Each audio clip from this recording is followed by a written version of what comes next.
মুখ্যমন্ত্রীর নির্দেশ মতো পিএসসিতে দ্রুত নিয়োগ প্রক্রিয়া শুরু হবে। 18,800টি শূন্য পদের মধ্যে 8,500 জনের দ্রুত নিয়োগ হবে।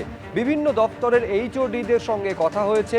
স্বচ্ছতার সঙ্গে নিয়োগ প্রক্রিয়া হবে বলে জানিয়েছেন পিএসসির চেয়ারম্যান অনিল বর্মা।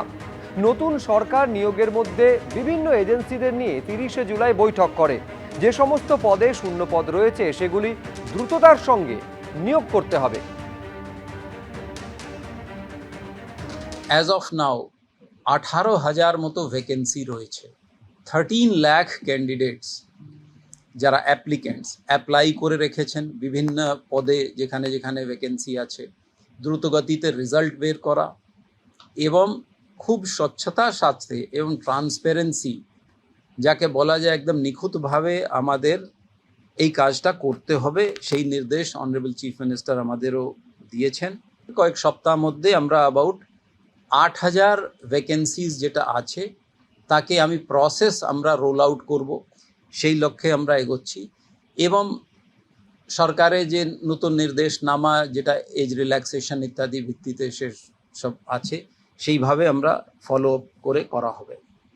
দুর্নীতির জন্য 26,000-এর চাকরি ইতিমধ্যেই বাতিল হয়েছে। এখন নতুন নিয়োগেও তৈরি হয়েছে জটিলতা। ওবিসি সংরক্ষণ নিয়ে জটিলতা, এবার সুপ্রিম কোর্টের কাছে সময় চায় এসএসসি। আরো বিস্তারিত আমরা এই নিয়ে জানবো। কৃষ্ণেন্দু অধিকারী আমাদের প্রতিনিধি রয়েছেন ফোন লাইনে। তার মানে কৃষ্ণেন্দু, শুধু নতুন নিয়োগ নয়, যারা সুপারিশপত্র পেয়েছেন তাদের নিয়োগও পর্যন্ত আটকে গেল। তাহলে কেন এরকম একটা পরিস্থিতি তৈরি হলো?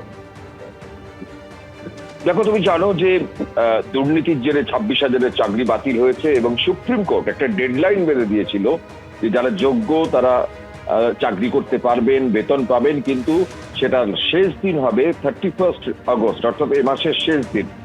এ মাসের শেষ দিনের আগে সমস্ত নিয়োগ প্রক্রিয়া সম্পন্ন করতে হবে। পুরনো সরকারের আমলে বা বিগত সরকারের আমলে যে দুর্নীতি, তারপরে নতুন করে পরীক্ষা, নতুন করে নিয়োগ প্রক্রিয়া শুরু হয়েছিল, কিন্তু নতুন করে এই যে সংরক্ষণ নীতি, এই সংরক্ষণ নীতির জেরে আবার নতুন করে জটিলতা তৈরি হয়েছে। স্বাভাবিকভাবে প্রশ্ন উঠছিল যে এই সময়সীমার মধ্যে সরকার কিভাবে নিয়োগপত্র সম্পন্ন করতে পারবে। আজকে স্কুল সার্ভিস কমিশন তাদের অবস্থান স্পষ্ট করেছে এবং স্কুল সার্ভিস কমিশন জানিয়েছে, কার্যত বুঝিয়ে দিয়েছে যে এই 31 আগস্টের মধ্যে নিয়োগ প্রক্রিয়া সম্পন্ন করা কোনো মতেই সম্ভব নয়। সুপ্রিম কোর্টের কাছে তারা সময় চাইবে। কতদিন সময় চাওয়া হবে তা নিয়ে আইনজ্ঞের সঙ্গে কথা বলবে। এবং তুমি যেটা বলছিলে যে ইতিমধ্যে যারা চাকরির সুপারিশপত্র পেয়ে গেছেন, যারা নিয়োগপত্র পাওয়ার কার্যত দোরগোড়ায় দাঁড়িয়ে আছেন, তাদেরও যে বিষয়টা বিবেচনা করা হবে। তুমি জানো যে বিগত তৃণমূল জমানায় 17% ওবিসি সংরক্ষণ ধরে এগিয়ে আসা হয়েছিল, কিন্তু বর্তমান সরকার সেটা 7%-এ নামিয়ে এনেছে। এই যে দুটো সরকারের আমলে ওবিসি সংরক্ষণ যে ভিন্নতা, এর ফলে নিয়োগ প্রক্রিয়া নিয়ে নতুন করে আবার জটিলতা তৈরি হয়েছে।